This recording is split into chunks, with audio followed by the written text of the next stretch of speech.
Hey, I'm Justin. I'm Mariah, and it's this is Jam's World. Yeah.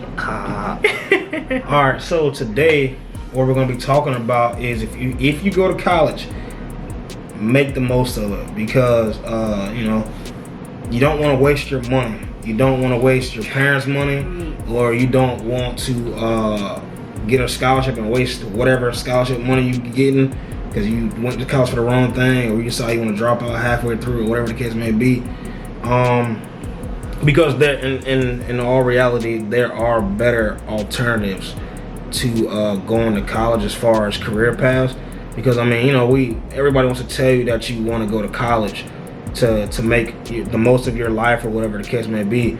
But if you didn't make the most of college when you graduate, it doesn't mean anything, because everybody and their mama got a college degree. So, True. Yeah, go ahead. You're first. And then for me, my pointer is before you go to college, be organized. Meaning, know your class schedule beforehand, so when you go to class, you can already have your times ready, like labeled, time for study time for social time, and it just makes a world of a difference when you actually start classes to have something ready, some boundaries set. So if something changes, you meet some people, you're like, hey, I have time from this to this for social time in your head, and this time for studying. So it won't be like, I forgot to study today, oh, I did too much. Be balanced, be organized beforehand, before you later on, because you don't want to play catch up, and you don't want to be overwhelmed your first week of school. That's not fun. Yeah, that would suck to be overwhelmed. Another good thing I would say to do is always take advantage of opportunities that come up during your college experience. The first one being like college career fairs, because that can give you an opportunity to meet companies that you may not even know existed, that may fit your major, or you may have the right criteria to go into that field with your major. It may not be exact match, but you may have some skills that they're looking for from your major to be able to get into that job, even if it doesn't match exactly. You may be able to network those people, get a job, get an internship, or some, at least internship, because at the end of the day, the internship, that's experience that you get in a corporate, maybe corporate office, or some kind of tech type office, to where you get experience to get a job, so that when you graduate, you can get the job that you really want. Also, I would say to always take your professor up on the office hours. And as an example, like when I was in school, my professor would have office hours. Like after he wrote a paper, he would have office hours to go ahead and go talk to him about what you did in your paper, what you could do better, because he was going to give you, if you went to that and you do exactly what he tells you, you're going to get you can get a whole letter grade up on your grade if you do exactly what he tells you. So stuff like that, if your professors offer you that, take advantage of that. Go to those office hours. Make sure that you go pay attention to take notes, whatever you gotta do, and then go and do whatever they're telling you to get that better grade. Also, there should be studying abroad offers. Don't be afraid to do that, because that's what happened to me. I was just afraid to go do it. I'm sure I could have did it, but I was afraid. But that would be a good opportunity for you to learn more, to be exposed to another culture, because you're still going to be in school. Like, they're going to send you to their sister school in that nation or whatever, or send you to a school that has that same major that you offer, so you can continue your education. But it just gives you better exposure. And then you never know, you may end up wanting to work at some company out in that country. You never know what could happen. You never know. So yeah, just if you can, take advantage of that, because you never know what could happen with that. Yeah, so with those opportunities, just always make sure you take them. Always, at the very least, look into that kind of stuff, because you never know. I want to piggyback on that, meaning from when I was in college, I took up every single opportunity I could to go to a out of school event. Meaning if there was something at someone's business, a marketing event, a social networking event, I will go. And I didn't care if it was like for my major or not. I went to a lot of music stuff, a lot of interior design things, animation things, and of course graphic design, which I was in. And every single one of those people, I always talked to the manager, the creative director, the boss. I tried to get in connection with them, and they loved me. Like, I had a job offer from WRAL after my whole tour there. I sent in my portfolio that moment because I had it on my phone already. Be organized, have things like that when you go out. Have a leave behind, or your card, or your website, or something to be able to hand off, because it was so helpful. Like, I wish I could have done it in school, but I couldn't do it with my schedule. But those opportunities are like once in a lifetime, because like they know the professor. So get in. Oh, and then also, since it's my turn still, also another tidbit for me is to take schedule out one day a week, or on like the weekends, for you time. Scheduling out me time during your busy school life will be very helpful, so you won't burn out. I was a victim of being burnt out, and being burnt out sucks. It took a while for me to get back in the flow of being in school again. I was like, I'll be in class but not really in class. So having me time just one day or a few hours, something like that, for just really you. No school, no nothing, no movies, just you, and just pray, meditate, music or something like that, and get yourself back in the groove of, hey, I got to finish these next 4 years.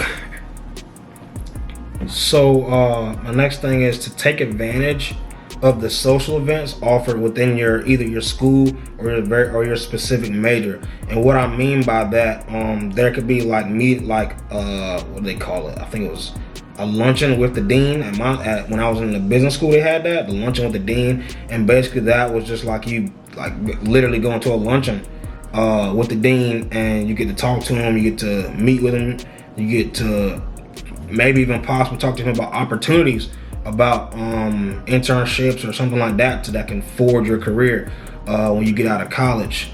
Also, it will be a good place to meet other like-minded students that are trying to do the same thing you're doing, and they could be from different majors. They could be it might even be from different schools, because like she said, she was going to whole other people's events, so you never know who you can meet. But at the end of the day, those people could help you in the long run, because let's say I went to Mariah school and I was in music, but I had to take a graphic design class. She does graphic design. If she was at the music event and I talked to her, I'm gonna make that connection with her, because guess what? She's graphic design. I need help in graphic design, because I probably wouldn't need help.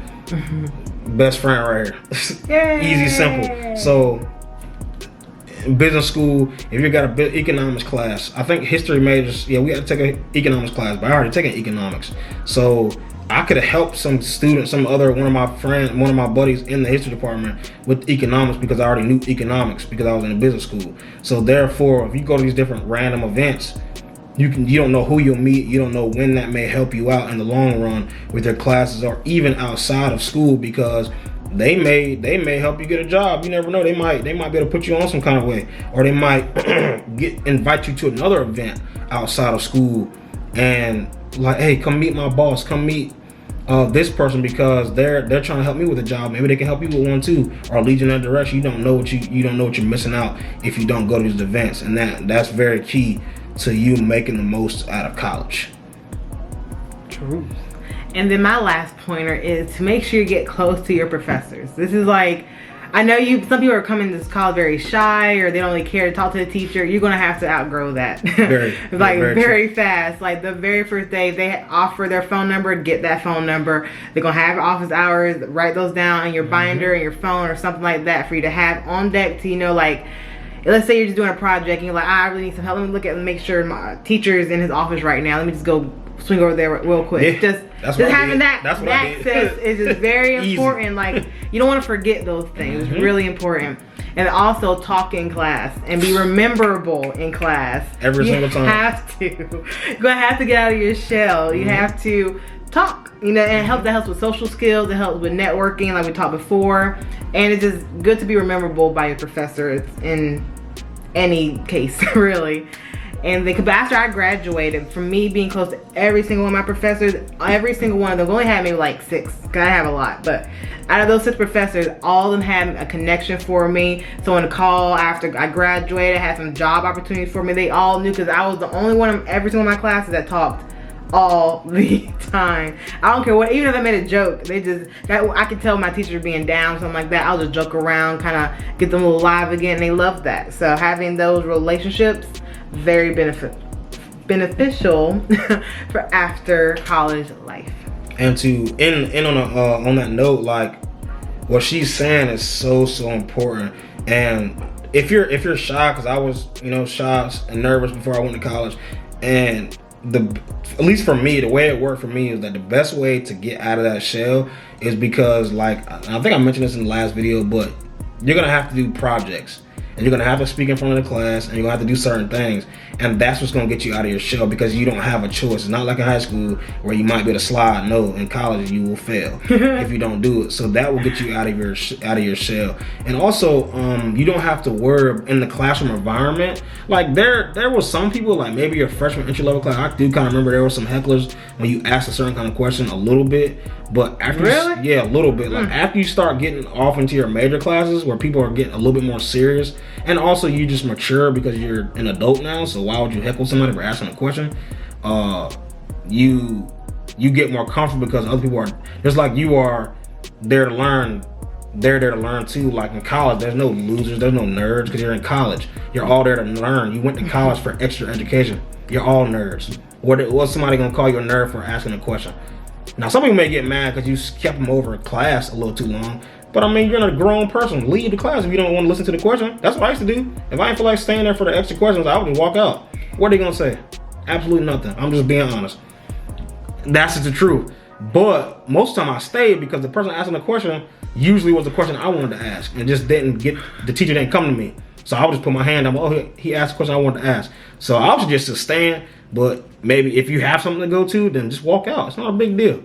But just make sure, like she said, ask questions. Because I would say dumb stuff sometimes, probably.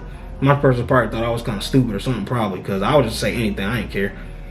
Hey, it works. It memorable. And it worked. Oh, yeah. And also, just one more thing.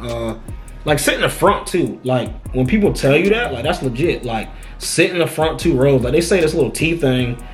Which the little T is like you sit in the front 2 rows, and then it's like right in the middle of those 2 rows should be the best spots. But I would say just in front 2 rows is the best.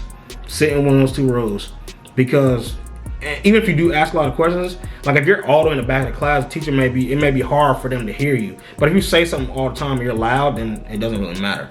But if you sit in the front 2 rows, they're guaranteed to hear you, and they're guaranteed to always know you're gonna be there because you're in the front. So. But yeah, just sit in the front row, sit in the front 2 rows, and get there on time so you actually can do that, and you should be good. So, and just to end it off, make sure you like, subscribe the video, share the video so you can get this out to your friends, get it out to family members, whoever. Just get it out there so they can see these videos, because I think it's very important, especially during this time period, that people learn how to move through college, because it'll help a lot. If you're gonna go, you need to learn how to move through college.